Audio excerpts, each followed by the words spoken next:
본문은 예레미야서 33장 3절입니다. 예레미야서 33장 3절. 저희가 기도 시리즈를 하고 있는데요. 저희가 기도의 8가지 종류에 대해서 살펴봤었죠.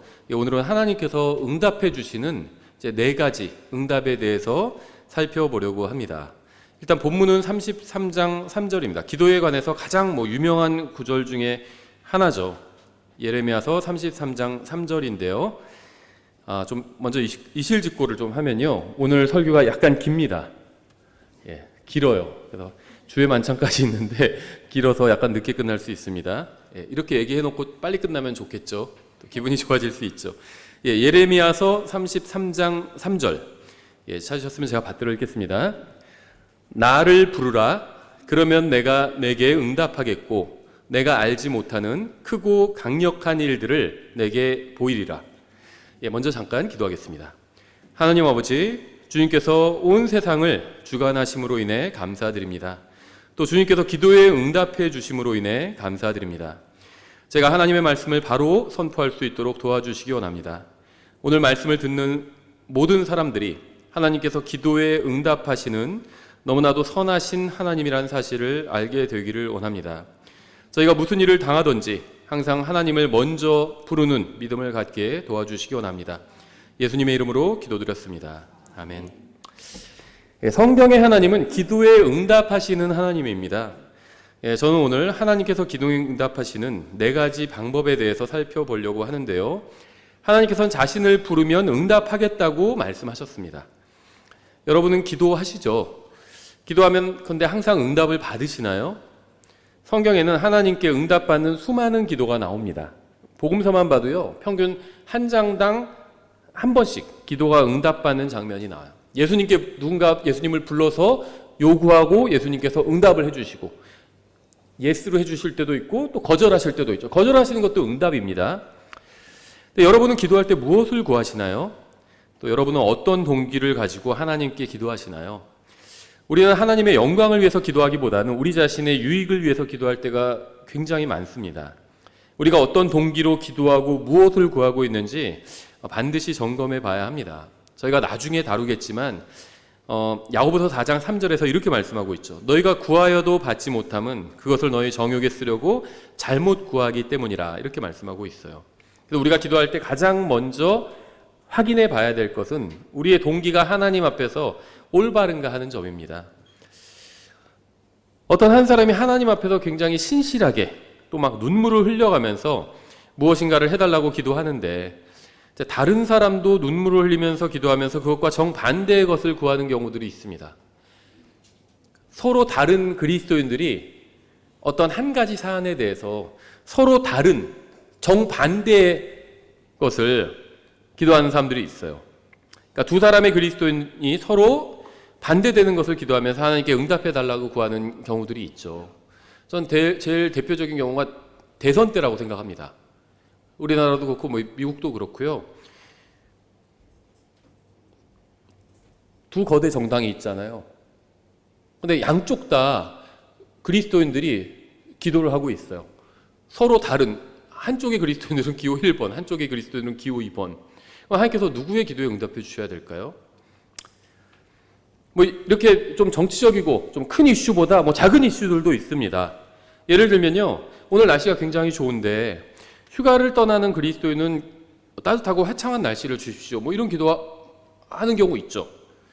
근데 반대로 농부는 충분한 비를 내려주십시오, 또 이렇게 기도할 수 있습니다. 같은 날, 같은 지역에서 서로 다른 기도를 할 때가 있습니다.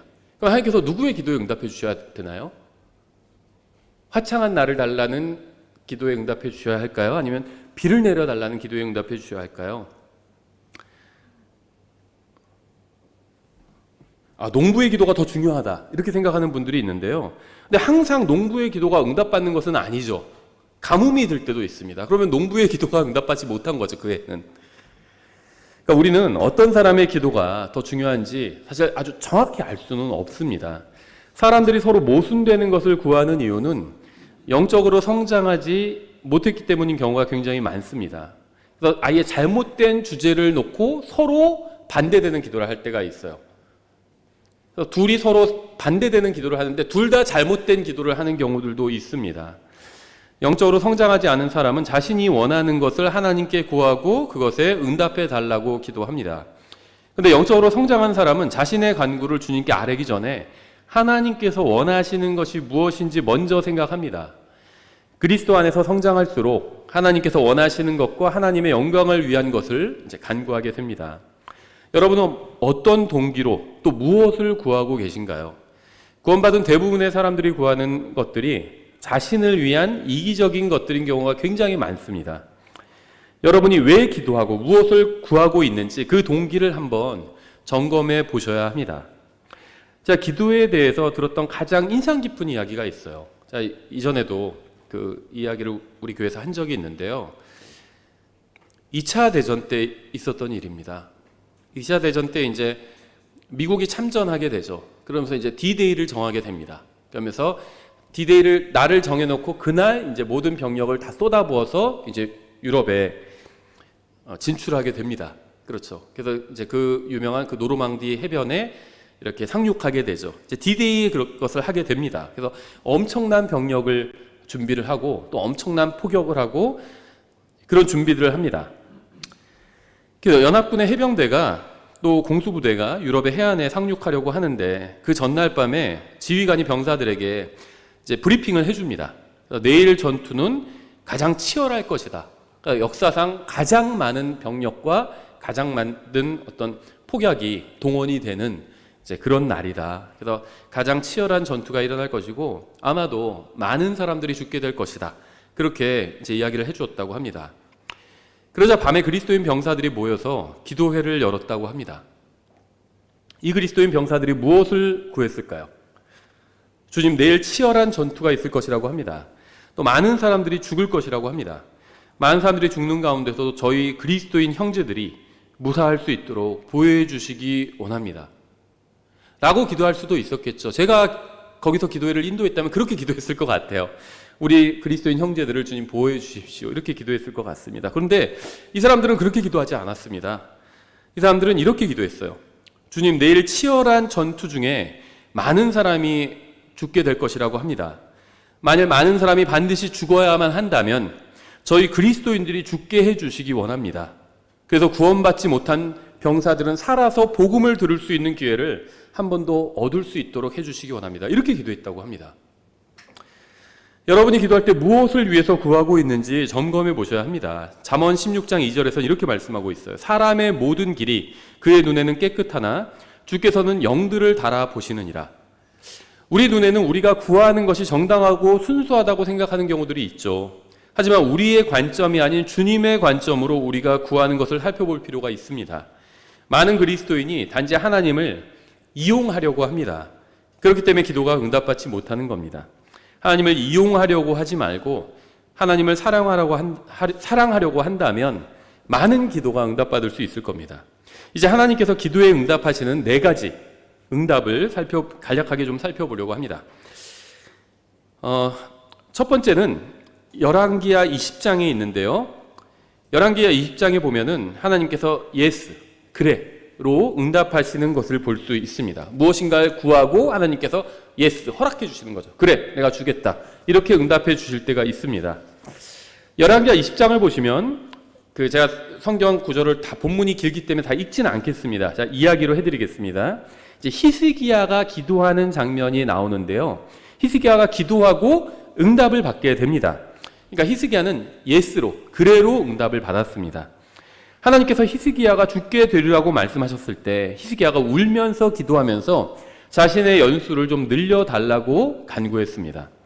하나님께서는 히스기야의 기도에 응답하시면서 그의 수명을 15년 늘려주셨죠.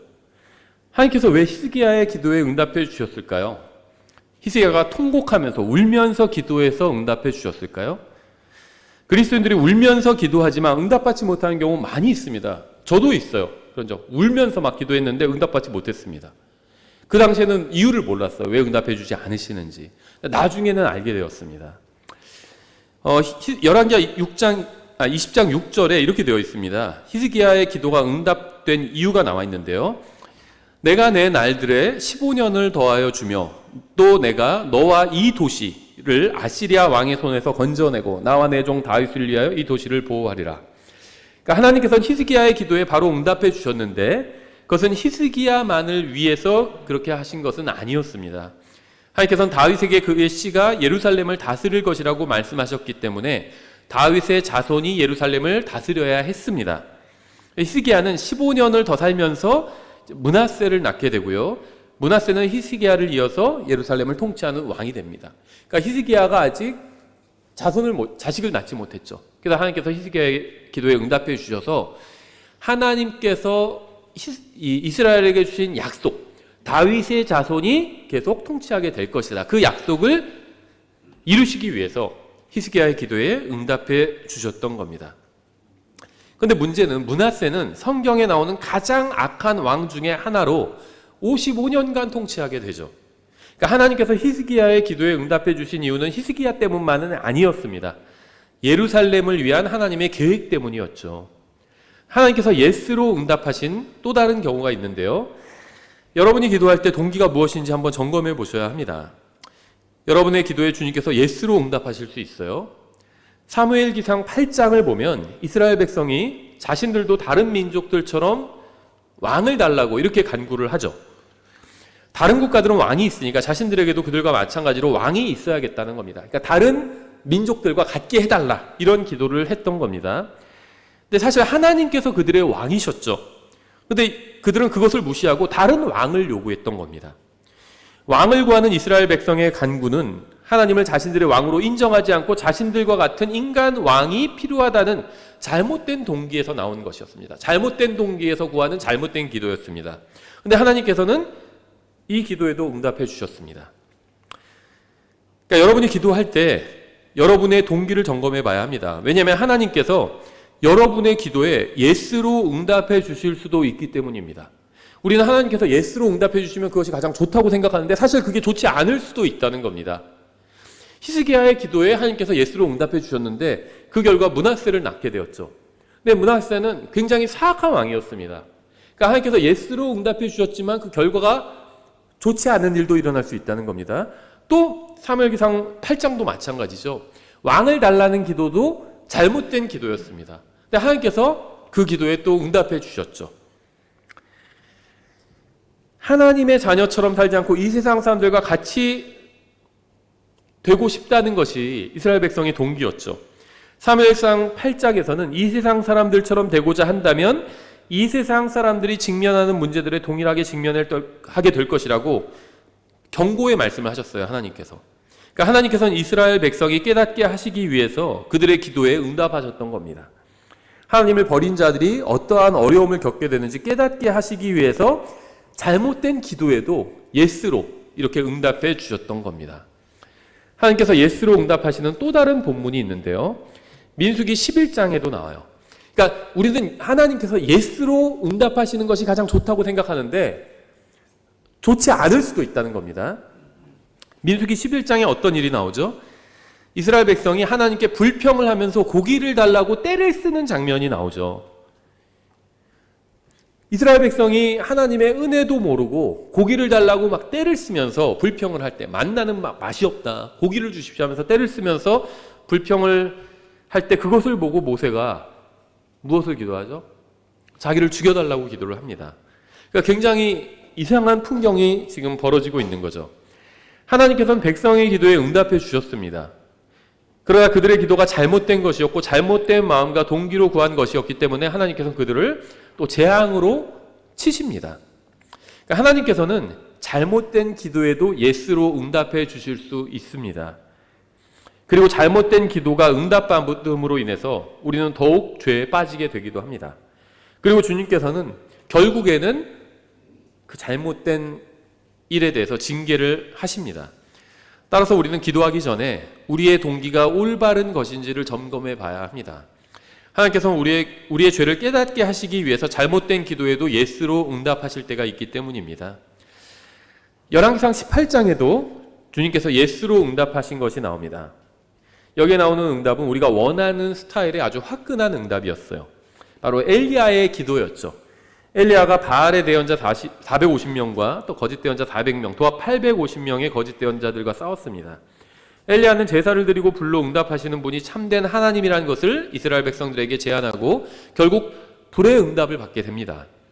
엘리야는 주님께서 하나님이신 것과 자신이 하나님의 종인 것을 증명하는 불을 내려달라고 기도했고 즉각적으로 기도가 응답받았습니다. 우리는 모두 이런 식의 응답을 원하죠.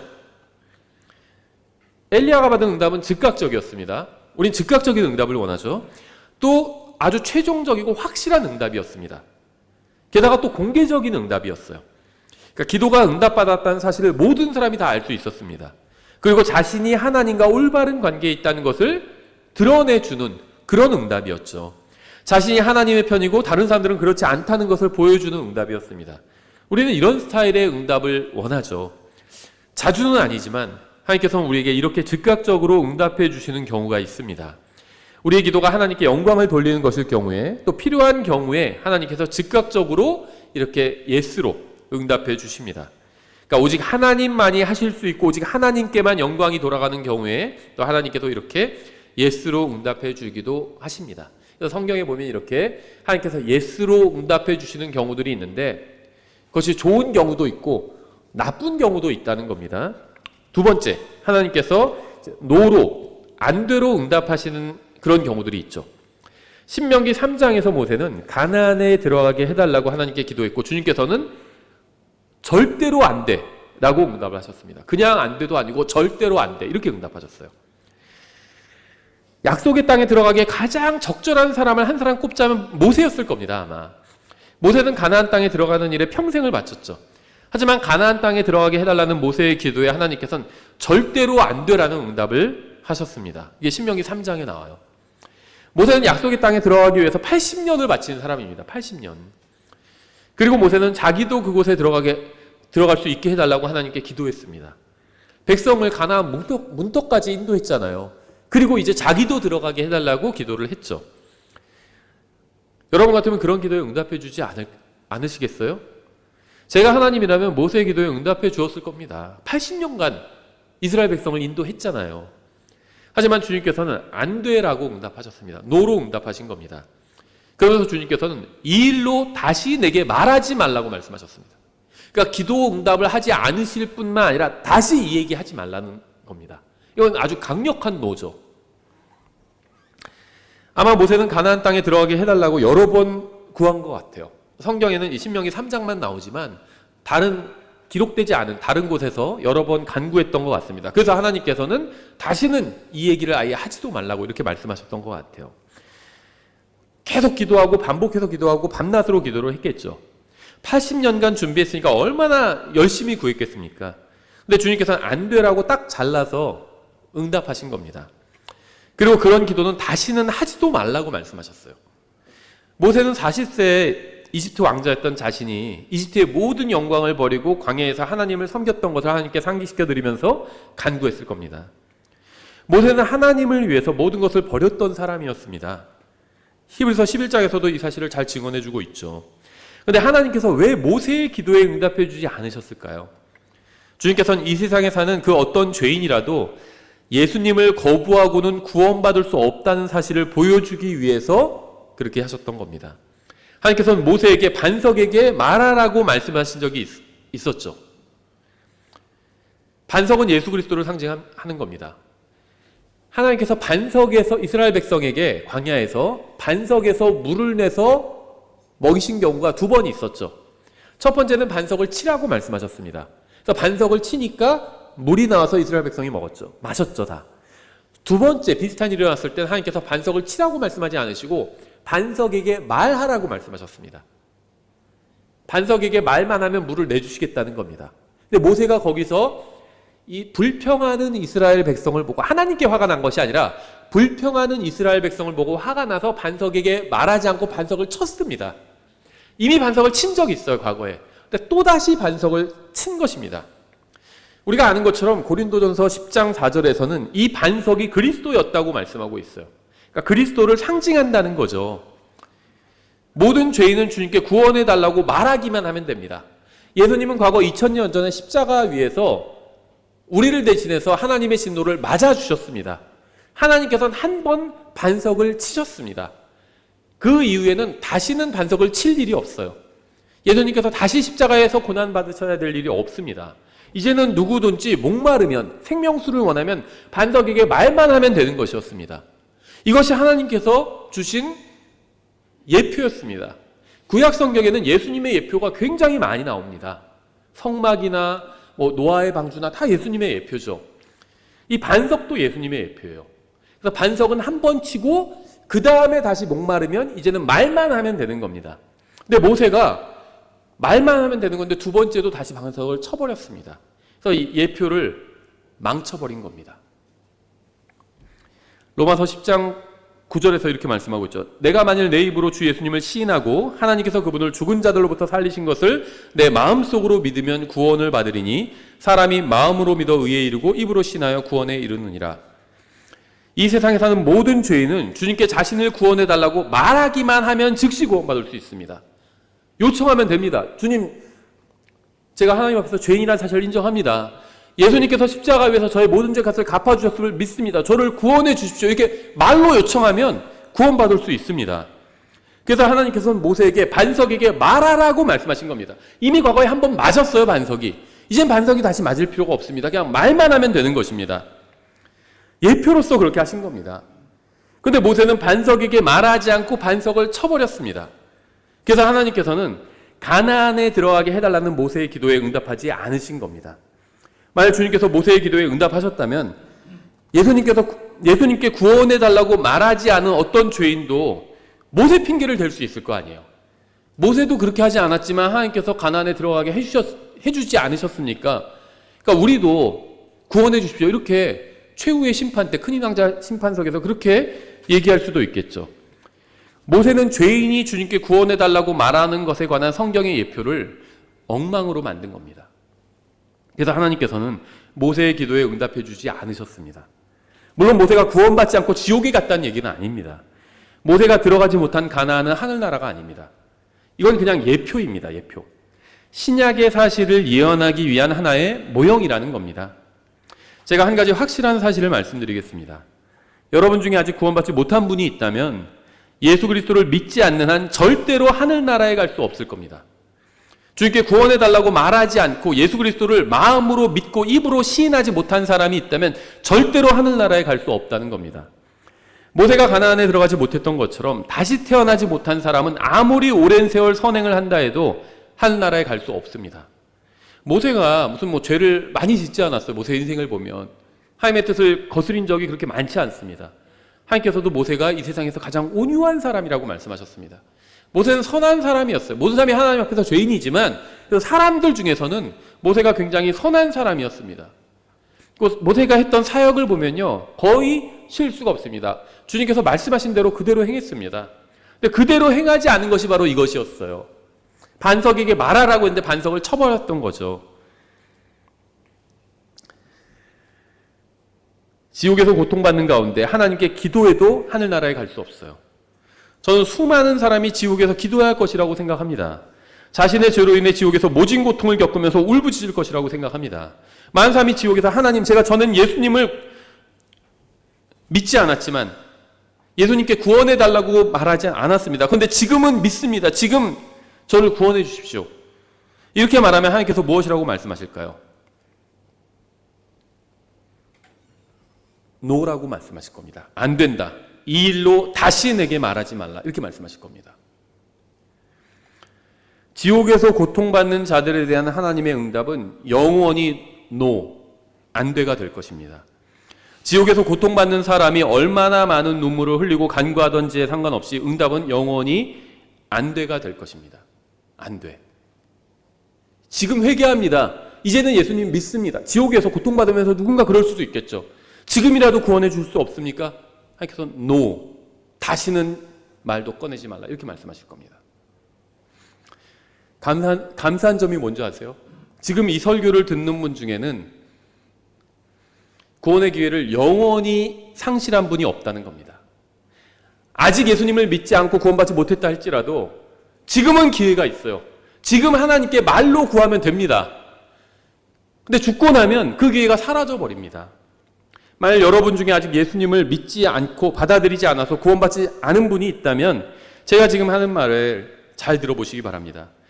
죽은 다음에는 구원의 기회가 없습니다. 하나님께서는 죽은 다음에 다시 구원받을 수 있는 기회가 있다고 말씀하신 적이 한 번도 없습니다. 살아있을 때 구원받지 않으면 절대로 지옥에서 빠져나올 수 없습니다. 한 번 믿으면 하늘나라에서 영혼을 보내게 되는 것처럼 믿지 않으면 지옥에서 영혼을 보내게 될 것입니다. 참된 반석이신 예수 그리스도에게 말하면 영원한 구원의 샘물을 맛볼 수 있습니다. 말만 하면 됩니다. 주님의 이름을 부르기만 하면 됩니다. 당신이 십자가 위에서 저의 죄 값을 다 갚아주신 걸 믿습니다라고 고백하기만 하면 됩니다. 인정하기만 하면 됩니다. 주님께서는 여러분의 기도에 안 되라고 응답하실 때도 있습니다. 사무엘 기하에 보면 주님께서 기도에 안 되로 응답하시는 부분이 또 나옵니다. 사무엘 기하 12장에는 다윗이 간음죄와 살인죄를 저지른 후의 이야기가 나오는데요. 다윗이 밧세바와 간음을 하게 되고 급기야 이제 그의 남편이자 자신의 부하인 아주 신실했던 이 우리아를 죽이게 되죠.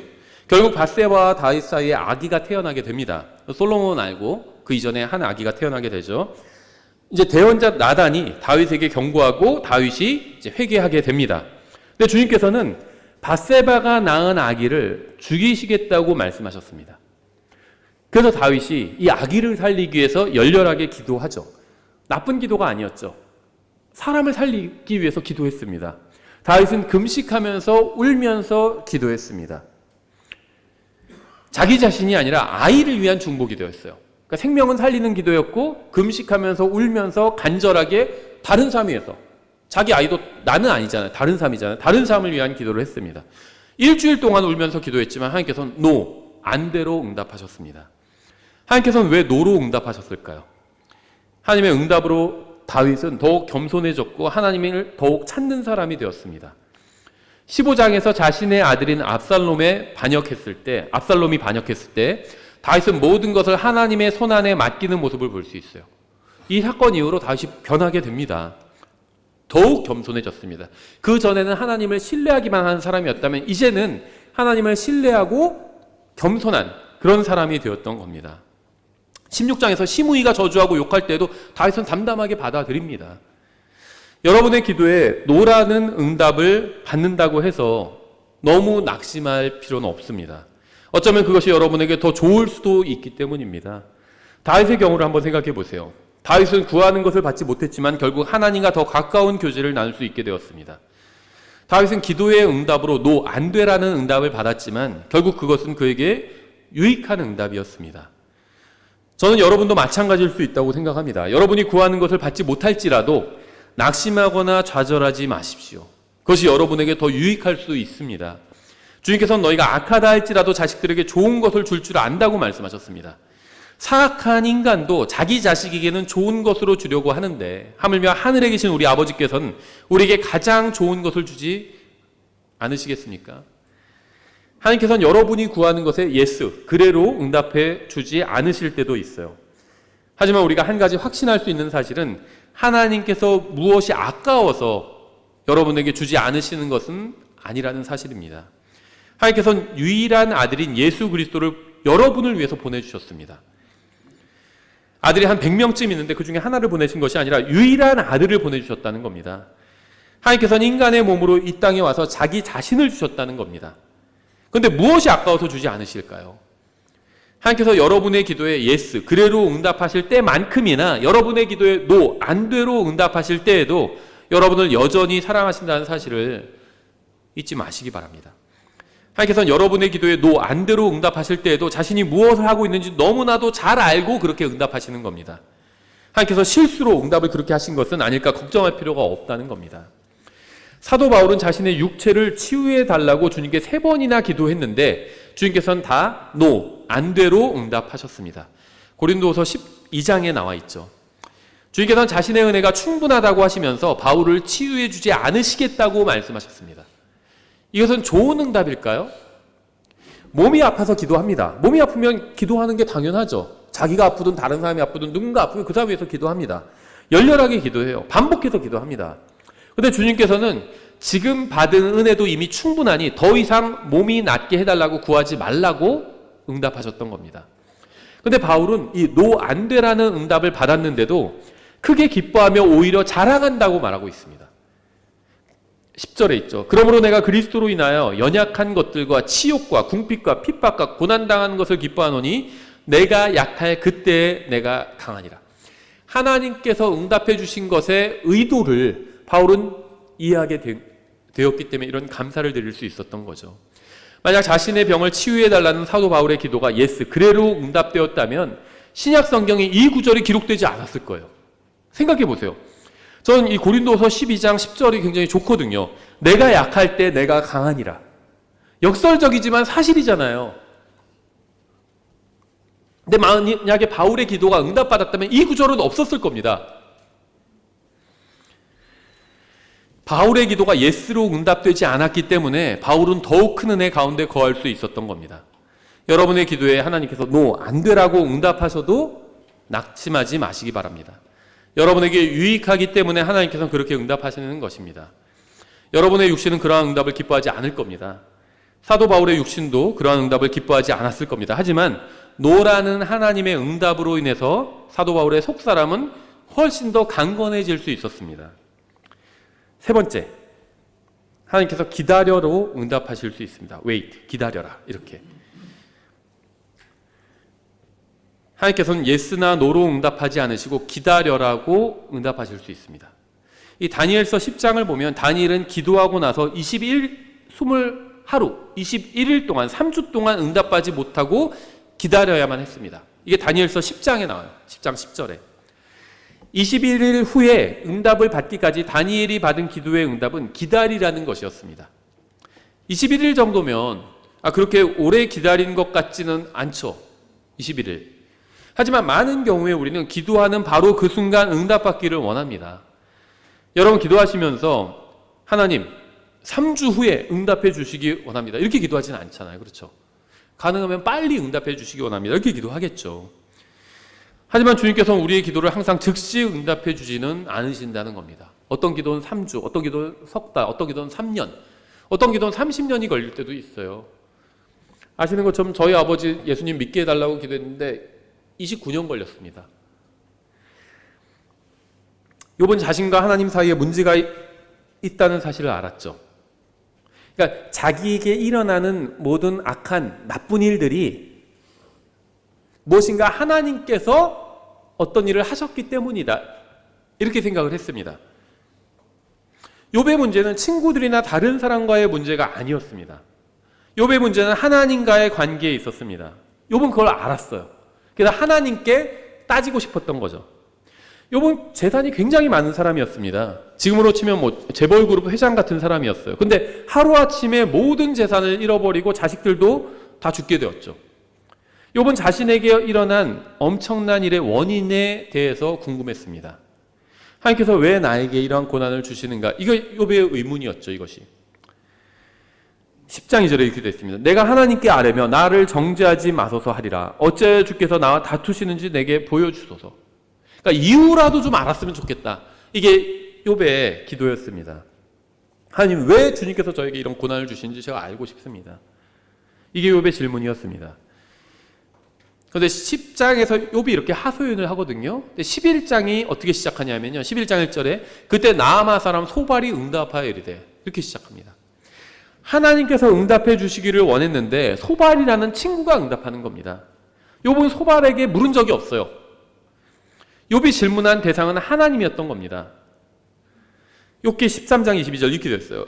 그리하시고 주께서 부르소서 내가 응답하리이다. 아니면 내가 말하게 하시고 주께서는 내게 응답하소서. 욥은 계속 하나님 응답해 주십시오 이렇게 간구하고 있거든요. 욥은 사람의 응답이 아니라 하나님의 응답을 듣기 원했습니다. 하지만 하나님께서 응답해 주지 않으시고 친구들만 욥의 말꼬리를 잡고 늘어지고 있죠. 욥기를 읽어보시면 욥은 계속해서 하나님의 응답을 원하는데 37장까지 인간들의 답변만 줄을 잇는 것을 볼 수 있습니다. 욥기의 줄거리는 이런 식으로 계속 전개가 되죠. 욥은 계속해서 하나님께 기도하면서 응답해 달라고 하는데 하나님께서는 침묵하시고 반면에 친구들이 나와서 욥에 대한 억측만 늘어놓습니다. 네가 이런 짓을 했기 때문에 이런 나쁜 일이 일어난 게 아니냐. 그러니까 종교적인 답을 한 거예요. 그렇죠?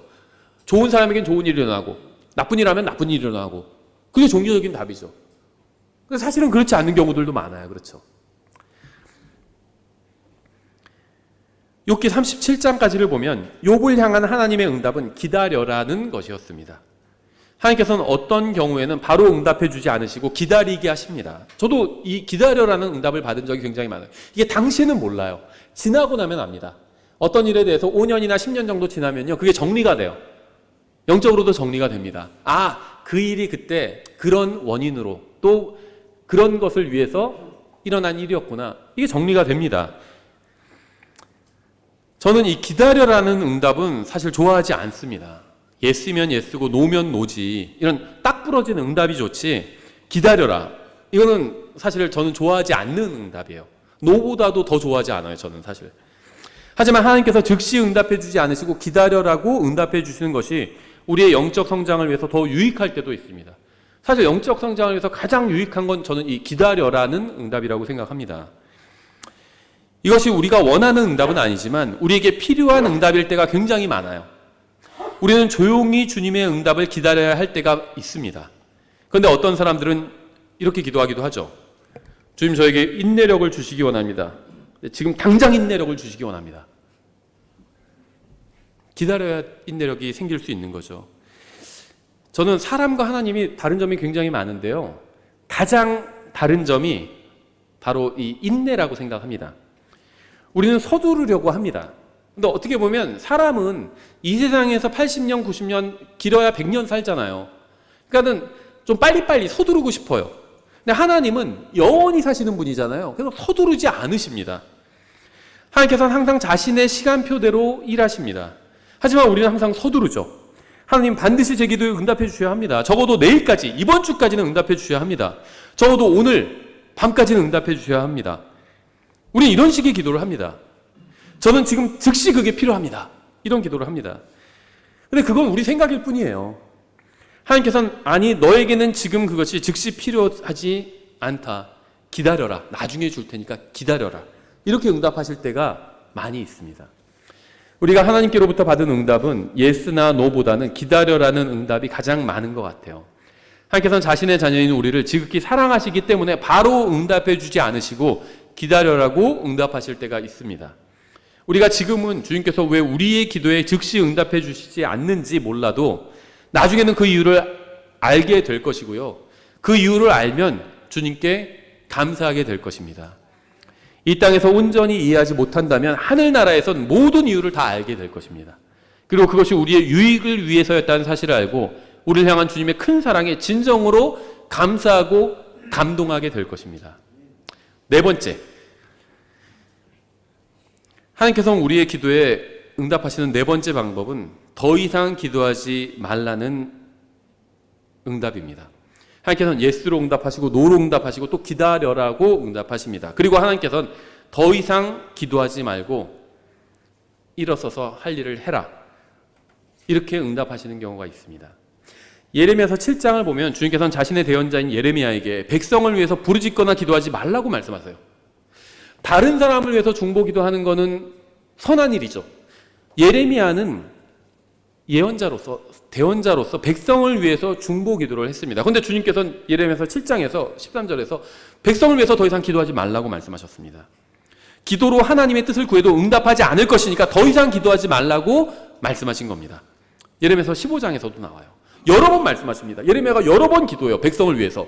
그때마다 하나님께서는 더 이상 기도하지 말라고 말씀하십니다. 하나님께서 왜 이렇게 응답하셨을까요? 백성을 위해서 중보기도하는 건 좋은 기도죠. 근데 하나님께서 더 이상 그런 기도 하지 말라고 그렇게 말씀하신 겁니다. 왜 이렇게 응답하셨을까요? 예레미야 시대의 유대인들은 하나님을 완전히 저버린 배교한 사람들이었습니다. 그래서 하나님께서는 이제 70년의 포로 생활을 통해서 그들을 바로 잡으려고 작정하셨습니다. 매를 때리려고 하신 겁니다. 비슷한 경우가 여호수아 7장에도 나와요. 아칸이라는 사람으로 인해서 이스라엘 백성은 전쟁에서 졌죠. 여호수아는 왜 전쟁에서 졌는지, 전투에서 졌습니다. 왜 졌는지 몰랐기 때문에 그 이유를 알려달라고 기도했습니다. 주님께서 무엇이라고 응답하셨을까요? 주님께서는 왜 전투에서 졌는지 이유를 알려주시면서 더 이상 기도하지 말라고 말씀하셨어요. 요수아 7장 10절에 나와요. 여러분의 기도에 하나님께서 일어나라, 더 이상 기도하지 말라, 이렇게 응답하실 수도 있습니다. 더 이상 기도하지 말고 일어나서 이미 내가 준 지침대로 행하라, 이렇게 응답하실 수 있습니다. 사무엘이 사울을 위해서 기도했을 때도 주님께서는 더 이상 사울을 위해서 기도하지 말라고 하신 적이 있어요. 사울을 패하고 다윗을 세우셨잖아요. 내가 다른 사람을 세우겠다, 이렇게 말씀하셨습니다. 근데 사무엘이 계속 사울을 위해서 기도했죠. 하나님께서 더 이상 사울을 위해서 기도하지 말라고 이렇게 말씀하신 겁니다. 제가 지금 무슨 말을 하는지 이해하시겠나요? 여러분은 이미 하나님의 응답을 알고 있거나 받았을 경우에는 더 이상 기도하지 말고 주님께서 응답하신 대로 행해야 합니다. 이미 하나님께서 뜻을 알려주셨어요. 근데 그걸 바꾸려고 다른 응답을 받으려고 해서는 안 됩니다. 이미 주신 응답이 있는데 그게 마음에 들지 않아요. 그러니까 그걸 제껴두고 다시 하나님께 또 기도하지 말라는 겁니다. 이미 뜻을 알려주셨잖아요. 그럼 그 뜻대로 행해야 합니다. 하나님께서는 여러분에게 성경을 주셨죠. 여러분이 원하기만 한다면 여러분을 향한 하나님의 뜻이 무엇인지 알 수 있습니다. 충분히 알 수 있어요. 하나님께서는 여러분에게 무엇인가 하라고 이미 말씀하셨습니다. 하나님께서는 여러분에게 무엇인가를 하지 말라고 또 이미 말씀하셨습니다. 여러분은 그것이 무엇인지 알고 있고요. 내가 잘 모른다면 알 수 있습니다. 신약성경 읽어보면 알 수 있어요. 이미 알고 있는 것을 기도로 다시 응답을 구하지 말라는 겁니다.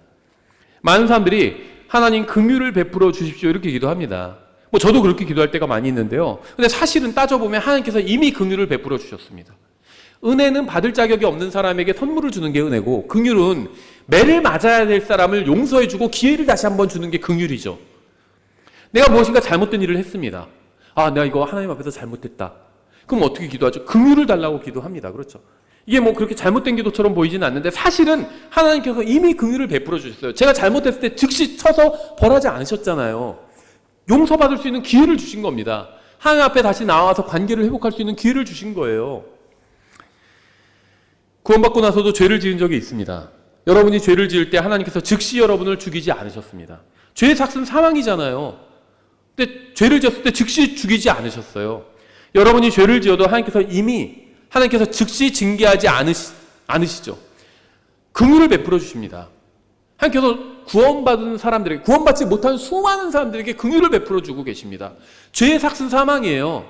죄를 지으면 그 값을 하나님께서 원래 즉시 청구하셔야 됩니다. 밥을 먹으면 즉시 청구해야 되잖아요. 근데 10년 후에 청구해 주는 거예요. 얼마나 고마워요. 자동차를 사면 즉시 그 값을 청구해야 되잖아요. 30년 후에 청구해 주는 겁니다. 얼마나 고마워요. 하나님께서 우리를 그런 식으로 대해 주시는 겁니다. 여러분이 마땅히 해야 할 일을 묻는 기도를 하지 말라는 겁니다. 그런 기도를 하면 이미 하나님께서 하라고 한 말씀이 있죠. 또 하지 말라고 하신 것이 있어요. 근데 그런 것을 다시 하나님께 묻는 기도를 하면 하나님께서는 이젠 더 이상 그 기도를 하지 말고 일어나서 행하라, 이렇게 말씀하신다는 겁니다. 예를 들면 하나님, 제가 꼭 복음을 전해야 합니까? 이런 거 묻지 말라는 겁니다. 제 직장 동료 아직 구원받지 못했는데, 아니면 우리 가족 누가 아직 구원받지 못했는데 제가 이 사람에게 복음을 전하는 것이 주님의 뜻입니까? 그런 거 묻지 말라는 겁니다. 하나님의 뜻이라고 이미 성경에 많이 말씀해 놓으셨어요. 하나님께서는 이미 자신의 뜻을 충분히 분명하게 밝히셨습니다. 이미 여러분에게 예수 그리스도의 증인이 되라고 명령하셨어요. 모든 창조물에게 복음을 선포하라고 말씀하셨잖아요. 하나님, 제가 성경을 읽어야 합니까? 이런 거 기도로 묻지 말라는 겁니다. 하나님께서는 성경을 읽을 뿐 아니라 찾아보고 연구하라고 말씀하셨습니다. 하나님, 제가 죄를 지어도 될까요? 간음해도 될까요? 이런 거 물을 필요가 없다는 겁니다. 이미 죄를 짓지 말라고 말씀하셨습니다. 간음하지 말라고 말씀하셨어요. 하나님께서는 여러분이 행하라고 어떤 것들을 명령하셨습니다. 하나님께서는 여러분이 무엇을 해야 할지 성경에 분명하게 기록해 두셨습니다. 구원은 예수 그리스도를 믿고 공짜로 받지만 죄와 싸우고 영적으로 성장하는 것은 공짜로 되는 일이 아니에요. 하나님께서 무슨 말씀을 하셨는지, 또 내가 무엇을 행하기 원하시는지, 또 내가 무엇을 하지 않기를 원하시는지 신약 성경의 서신서에 아주 상세하게 직접적으로 말씀을 해놓으셨습니다. 그럼 그것을 읽고 그걸 행해야 되는 겁니다. 자꾸 뻔한 거 갖고 나와서 묻지 말라는 거예요. 어릴 때는 봐줄 수도 있죠. 근데 크면은 더 이상 봐주지 않죠. 아이들 키워보신 분들은 아실 겁니다. 어린아이가 가서 뭐 뻔한 거 이거 해도 돼요? 하지 말아야 돼요? 뭐 뻔한 거 물어봐도 어릴 때는 부모가 친절하게 답을 해주죠. 그거 해도 돼? 그건 하면 안 돼. 근데 좀 커가지고 자꾸 그런 거 물어보면 이제 혼나는 거죠. 중학생이 됐는데 아빠 저 담배 펴도 돼요? 그러면 그건 뻔하죠. 술 마셔도 돼요? 그러면 그건 뻔합니다. 하나님께서는 여러분이 구하는 것에 대해서 더 이상 구하지 말라고, 더 이상 그것에 대해서 기도하지 말라고 응답하실 수도 있습니다. 주님께서는 여호수아에게 그렇게 응답하셨습니다. 여러분에게도 충분히 그렇게 응답하실 수 있습니다. 성경에서 명백하게 말씀하신 것에 대해서 다시 구하지 마십시오. 주님, 제가 복음을 전하는 것이 옳다면 오늘 밤 이 양털만 적게 해주세요. 이런 기도하지 말라는 겁니다. 양털이 보니까 안 젖었어. 내가 복음을 전하지 않아도 되나 보다. 이런 거 하지 말라는 겁니다. 하나님께서 이미 복음을 전하라고 말씀하셨잖아요. 어떤 사람들은 기도로 하나님의 뜻을 구한다는 핑계로 주님의 분명한 명령을 행하지 않기도 합니다. 그러나 우리가 사람은 속일 수 있어도 하나님을 속일 수 없어요. 기도해야 될 때가 있고 주님의 뜻을 행해야 될 때가 있습니다. 기도를 해야 될 때도 있어요. 잘 모를 때 하나님의 뜻을. 근데 하나님께서 이미 알려주신 것은요, 더 이상 기도로 구하지 말고 이제 하나님의 뜻을 행해야 합니다. 이제 정리하겠습니다. 하나님께서는 여러분의 기도에 예스로 응답하실 수도 있습니다. 또 노로 응답하실 수도 있습니다. 또 기다려라고 응답하실 수도 있습니다. 또 더 이상 기도하지 말고 이미 명령한 것을 행하라고 응답하실 수도 있습니다. 예수님을 믿고 다시 태어난 분들에게 제가 묻겠습니다. 하늘에 계신 여러분의 아버지가 선한 하나님이라는 사실을 믿으시나요? 그러면 여러분이 어떻게 해야 하는지 아십니까? 하나님께서 여러분의 기도에 노라고 응답하시더라도 그것이 여러분의 유익을 위한 것이라고 믿고 감사해야 합니다. 하나님께서 여러분의 기도에 노라고 응답하신다고 해서 여러분을 미워하시는 게 아니라는 사실을 알아야 합니다. 또 하나님께서 여러분의 기도에 노라고 응답하실 때도 여전히 예스라고 응답하실 때와 마찬가지로 여러분을 사랑하신다는 사실을 알아야 합니다. 여러분의 시급한 기도에 주님께서 기다려라고 응답하셔도 감사하며 기다릴 수 있어야 합니다. 여러분이 이미 알고 있는 하나님의 뜻은 더 이상 기도로 구하지 말고 이제는 실행해야 합니다. 하나님께서 왜 여러분의 기도에 항상 예스로 응답하지 않으시고 때로는 안 돼, 노나 기다려라고 응답하시는지 아세요? 여러분의 속사람을 예수 그리스도처럼 변화시키기 위함입니다. 여러분의 유익을 가장 많이 생각하시는 분은 여러분이 아니라 하나님이에요. 하나님은 여러분 자신보다 더 여러분의 유익에 대해서 생각하시는 분입니다. 여러분에게 가장 유익한 것이 무엇인지 정확히 알고 계시는 유일한 분이 바로 하나님입니다. 기도하자마자 즉각적으로 응답받을 수 있는 기도가 있는데 그것이 무엇일까요? 예수님께서 나의 죄 문제를 해결해 주신 것을 믿고 구원해 달라고 하는 기도입니다. 구원을 요청하는 기도는 항상 하나님께서 즉각적으로 응답해 주십니다. 지난 2000년 동안 이 기도는 한 번도 거부된 적이 없이 즉각적으로 응답받았습니다. 아직 구원받지 못한 분이 있다면 하나님께 구원해 달라고 기도로 구할 수 있습니다. 입 밖으로 소리를 내지 않아도 마음으로 믿으면서 속으로 하나님께 구원해 달라고 말할 수도 있습니다. 아직 예수님을 받아들이지 않은 분이 있다면 지금 예수님을 믿으면 하늘에 계신 하나님의 자녀가 됩니다. 지옥에 갈 필요가 전혀 없습니다. 예수 그리스도만 믿으면 즉시 바로 즉각적으로 구원받고 하나님의 자녀가 될 수 있습니다. 하나님께서는 여러분의 기도에 예스, 노, 기다려라, 더 이상 기도하지 말라 이렇게 응답하실 수 있습니다. 어떠한 응답이 주어지든지 간에 하나님의 응답은 여러분을 향한 최고의 응답입니다. 어떠한 응답이 주어지든지 간에 하나님의 응답은 여러분에게 가장 적합한 응답입니다. 여러분이 좋아하든 좋아하지 않든 하나님의 응답은 항상 여러분의 인생의 최고의 최선의 응답입니다. 기도하겠습니다. 하나님 아버지, 주님께서 저희의 기도에 응답하시는 하나님이심에 감사드립니다. 때로는 저희 기도에 대한 주님의 응답이 저희 마음에 들지 않을 때도 있었음을 고백합니다. 하지만 주님께서 응답하시는 모든 응답이 너무나도 선하고 또 저희를 위한 최선의 응답이었음을 믿습니다. 만약 저희들 중에 주님께로부터 안 되라는 응답을 받은 사람이 있다면 그것을 받아들이고 주님께 감사하는 마음을 갖게 되기를 원합니다.